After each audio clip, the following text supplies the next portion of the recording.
Good morning বন্ধুরা। তো রথ তোমরা কেমন কাটালে অবশ্যই জানিও। আমাদের সত্যি কথা উল্টো রথটা ভীষণ ভালো কেটেছে। ননদ বলল যে চল সোজা রথে যায়নি, উল্টো রথে ঘুরে আসি। আর মেয়ে এবার কাজের থেকে এসেছে, আসার পরে আমি, আমার মেয়ে, আমার ননদের মেয়ে, নন্দা জামাই সবাই মিলে গিয়েছিলাম।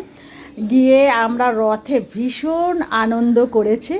আর মেলা বসেছে তো ভীষণ ভালো লাগছিল।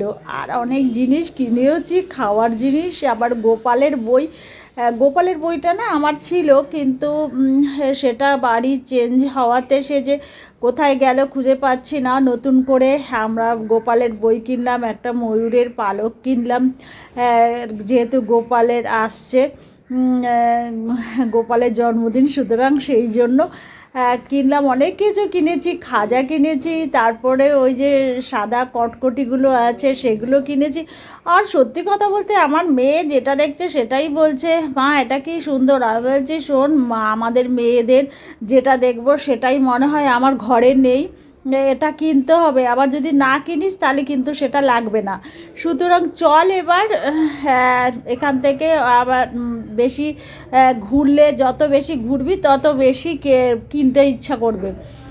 কিন্তু যা হলেও একটু ঘুরেছি, ভালো লাগছিল, সব কিছু দেখেছি। আর লাস্টে আমার মেয়ে কি বলে জানো, বলে মা একটা বেলুন কিনবো। আজ তুই কি এখনও বাচ্চা রয়েছিস যে বেলুন কিনবি?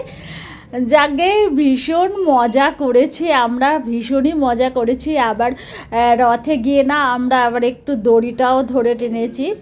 তো আর বহু পুরনো আদি রথ, ওখানে ছোটোবেলা থেকেই ওই জায়গাতেই রথ আমরা দেখেছি হয়। এখনও পর্যন্ত ওদের বাড়ি সেই একই নিয়মে চলে যাচ্ছে।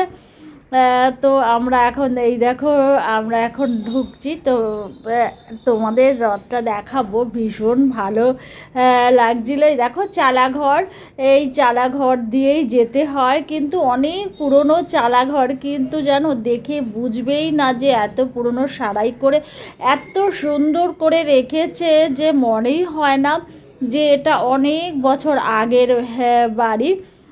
তো ভীষণ সুন্দর, ভেতরটাও রংচং করেছে, ভালো লেগেছে আমাদের। তো এই দেখো রথ ঘুরতে ঘুরতে ঠিক রথের কাছেই চলে এসেছি। রথের কাছে অনেকক্ষণ দাঁড়িয়েছিলাম, দাঁড়িয়ে দেখছিলাম, তারপরে একটু গল্প করছিলাম, ভালো লাগছিল আর কি। তো যেহেতু সেই ছোটোবেলার কথা মনে পড়ছে, তো আমার ননদের মেয়েও ওখানে দাঁড়িয়ে অনেকক্ষণ ধরেও আমরা 4-5জন মিলে দাঁড়িয়ে গল্প করছিলাম। তারপরে মেলার যে সবথেকে প্রিয় জিনিস হচ্ছে পাঁপড় ভাজা। সেই পাঁপড় ভাজাটা, এই দেখো ময়ূরের পালকটা, এই পালকগুলো আমরা কিনে এনেছিলাম। আর এই দেখো খাজা, এই লাঠি, এই সাদা সাদা এগুলো কিনেছি, নিমকি, এগুলো সব কিনেছি। আবার আইসক্রিমও খেয়েছে, আমি আইসক্রিম খাইনি। ওরা 4জন, আমার ছেলেটা বাড়িতে নিয়ে এসছে, আর মেয়েও বাড়িতে নিয়ে এসছে। মেয়ে না কোনো কিছু ওরকম খেতে চায় না, বলে ভাই আছে আমরা দুজনে একসঙ্গে খাবো, দুজনে দুটো আইসক্রিম বাড়িতে নিয়ে এসছে। আর ননদের মেয়ে ওখানেই দাঁড়িয়ে খেয়েছে। তো এখানে ফুলগুলো যেটা দেখছি সেটাই মনে হচ্ছে, মনে হচ্ছে কিনে একটা খুব গান মনে পড়ছিল। সেই মনে আছে ছোটোবেলায় শুনেছিলাম, মেলায় যাবা নাকি, কি কিনা দিবা, কিনে দে রেশমি চুড়ি, নইলে যাব বাপের বাড়ি, দিবি বলে কলকা শাড়ি, জানি তো জারি জুড়ি। এটা আমি ছোটোবেলা থেকে এই গানটা শুনেছি, সত্যি এই গানটার সঙ্গে ভীষণ ভালো মানায়। তো এবারে বাড়িতে চলে এসে এবারে বাড়ির কাজ, এটা হচ্ছে পরের দিনের কাজ। অর্থাৎ তোমার মাছ এনেছি, সকালবেলাতেই সেই মাছগুলোকে কেটে রাখছি। যতই আজকে ডিউটি আছে, আজকে মেয়ের যেহেতু ছুটি, সুতরাং আমরা আবার পরে গিয়ে দোকান সদা করব। এটা আমার বর যেহেতু কালকে থাকবে না, অন্য এক জায়গায় যাবে, সুতরাং আমরা শনিবার দিনকেই সমস্ত কিছু সারা সপ্তাহে এনে রেখেছি, বাজার হাট থেকে শুরু করে সব কিছুই করে রেখেছি, ফ্রিজে রেখে দেব। আর এখানে আমরা সবজি বাজারও করেছি, দোকান সদাটা আমার মেয়ে আর আমি দুজনে মিলে করব। আর পোস্ট অফিসেও আজকে যেতে হবে। সত্যি কথা বলতে কাজের কোনো শেষ নেই, যতই কাজও তাই, যতই তুমি করবে ততই মনে হবে আরও কাজ আছে, আরও কাজ আছে। আমাদের মহিলাদের এই একটা জিনিস, আমরা ঘরে চুপ করে বসতেও পারি না, আর কাজগুলো সব আমাদের জন্য জানি মনে হয় দাঁড়িয়ে থাকে। আজকে ছোটো ছোটো ইলিশ মাছের বাচ্চার মতো এগুলো এনেছি, খয়রা মাছ এনেছি, তারপরে তোমার মাংস এনেছি, নিহারি মাছ এনেছি, এগুলো এনেছি। এবারে বাদবাকি যদি লাগে সেগুলো আবার পরে অফিস থেকে আসার সময় ডেইলি সন্ধ্যাবেলা আমার বর আর মেয়ে হয়তো নিয়ে আসে, যেদিন লাগে সেদিন নিয়ে আসে।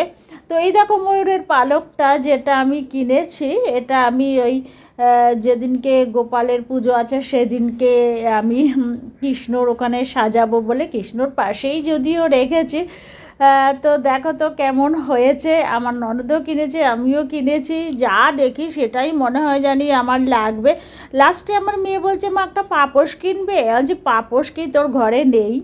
বলে কি যে আছে, এই দেখো এইটা দোকান সদে যখন কিনলাম না আমরা, তো যেখান থেকে কিনেছি সেখান থেকে এই যে বিষ্ণুঝাড়া ঝাঁটাটাও নিয়ে এলাম। বিষ্ণুঝাড়া ঝাঁটাটা ছিল না আমাদের, কি করতে হতো চাদরটা বারবার তুলতে হতো। আর বাটার এনেছি, এই সপ্তাহে ঘি আনিনি, বাটার এনেছি, এটা আমার ছেলের জন্য।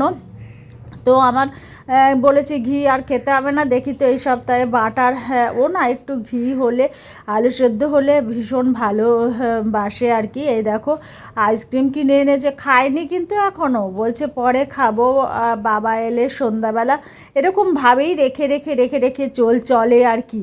এই দেখো নিমকি এনেছি আবার, হ্যাঁ আমি বললাম যে একটা নিমকির প্যাকেট নে, যে সপ্তাহ ধরে খাবি। আর এছাড়া টুকটাক যেগুলো আনতে হয়, আবার বেশি ভারী হলে না আবার বয়ে নিয়ে আসা যায় না, এখন তো একটু অন্য জায়গা একটু দূর হয়ে গেছে সেখান থেকে, তো সেই জন্য আমাদের বেশি জিনিস আনা যায় না। বাদ বাকি জিনিস সব আমার বর কাজের থেকে আসার সময় যেগুলো লাগবে দু একটা জিনিস সেগুলো নিয়ে আসবে।